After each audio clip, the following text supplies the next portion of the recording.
आत्ता जो राज्यामध्ये प्रश्न असतो टीईटी पेपर फुटीचा, एकतर ज्या जुन्या काळातले जे शिक्षक आहेत, ज्यांनी 20-20, 25-25 वर्ष शिक्षक म्हणून सेवा बजावलेली आहे, अशा मंडळींची पण नाराजी आहे परीक्षा देण्याबद्दलची. त्यांनी कशीबशी तयारी केली तर पेपर फुटीची अडचण पुढे आली, त्यांचं सगळं संकट पुढे आलं. तर या टीईटीची गरज आहे असं तुम्हाला वाटतं का जुन्या शिक्षकांसाठी? आणि आता हे पेपर फुटीतनं सरकारने कसा मार्ग काढावा असं तुम्हाला वाटतं? याच्यात मी थोडक्यात पण 3 हो. मुद्द्यात सांगतो. नंबर 1, हा कायदाच लागू झालाय विद्यार्थ्यांच्यासाठी. विद्यार्थी केंद्रबिंदू मानून विद्यार्थ्यांचा तो हक्क आहे शिक्षण मिळण्याचा आणि देण्याची जबाबदारी शासनाची आहे. हम्म. शासनानं कायदा केल्यानंतर तो राज्यांना दिला. त्या राज्यानं त्याचं अंमलबजावणी करत असताना प्रत्येक राज्याची तारीख वेगळी आहे. महाराष्ट्र राज्य सरकारनं 13 फेब्रुवारी 2013ला एक शासन आदेश काढला आणि सांगितलं की इथून पुढे आपल्या राज्यात नेमणुका ज्यांच्या होतील प्रायमरीला 1 ते 8ला त्या सगळ्या टीईटी पात्र शिक्षकांच्या होतील आणि त्या पद्धतीनं शासन आदेश आहे अंमल झाला पाहिजे, आपण फॉलोअर त्यांचे बनलं पाहिजे. साहेब, पहिल्यांदा परीक्षा सरकार नंतर कधी घेतली की जी परीक्षा दिल्याशिवाय तर कोण क्वालिफाय होत नाही. 15 डिसेंबर 2013ला पहिली परीक्षा ह्या महाराष्ट्र राज्य सरकारने घेतली. तिचा रिझल्ट लागला मार्च 2014 मध्ये. म्हणजे 14च्या पुढे निकाल लागल्यावरच क्वालिफाय झालं ना. होय. म्हणजे नंतर नियुक्त्या ज्यांच्या होतील त्यांनाच टीईटी म्हटलं पाहिजे या राज्यात तरी. काय म्हणजे एवढं सगळं आम्ही प्रगत आहोत, आम्हाला सगळं कायदा येतो, तरी सुद्धा सर्वोच्च न्यायालयानं सांगितलं. आता त्यांच्याविषयी न्यायालयाविषयी आपण सन्मान करून बोललं पाहिजे, ही शिकवण आहे आपणाला.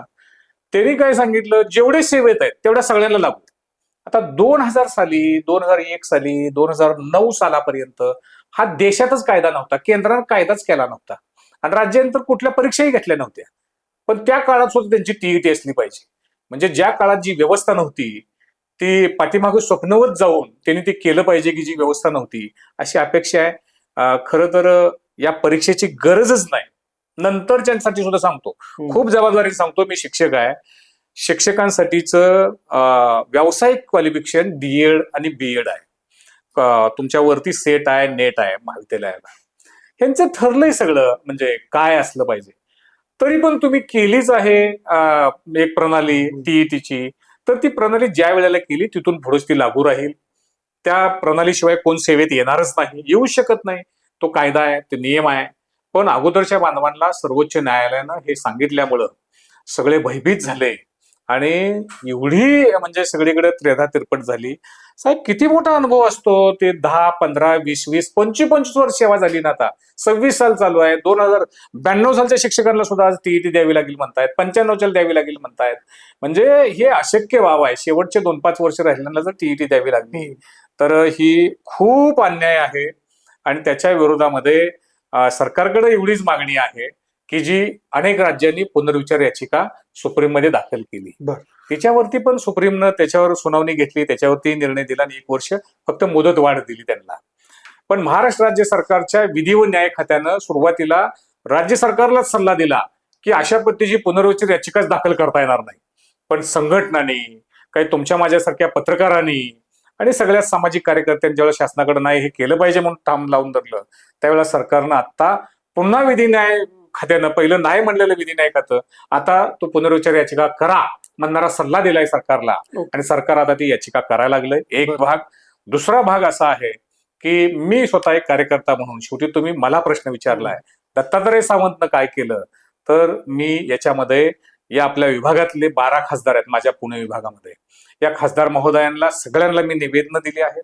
काहींना, बहुतेक बांधवांना मी भेटून विनंती केली. तेही स्वतः ऍक्टिव्ह होऊन त्यांनी क्वेश्चन सुद्धा संसदेत विचारले आहेत. धर्मेंद्र प्रधानने त्याच्यावरती खूप सकारात्मक मत नोंद केलंय की आपण अमेंडमेंट आणू. मग त्याच्यात अमेंडमेंट येईल आणि याच्यामध्ये कायद्याच्या अगोदरच्या बांधवांना रिलीफ मिळेल याची खात्री आज या क्षणाला मला शिक्षक म्हणून वाटते.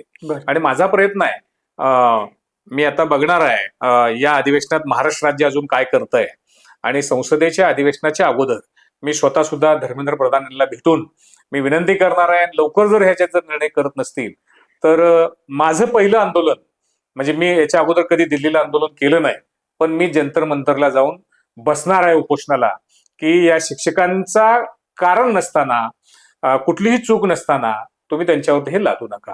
छोटी मागणी घेऊन बसणार आहे मी. बरोबर. सोशल मीडियाच्या भाऊ गर्दीत विश्वासार्हतेने चकाकणारे नाव म्हणजे लेट्सअप मराठी. सगळ्यांना, सगळ्या नागरिकांना ती स्पीच, ती लेट्सअप वरील मुलाखती म्हणजे विचारांचा खजिना.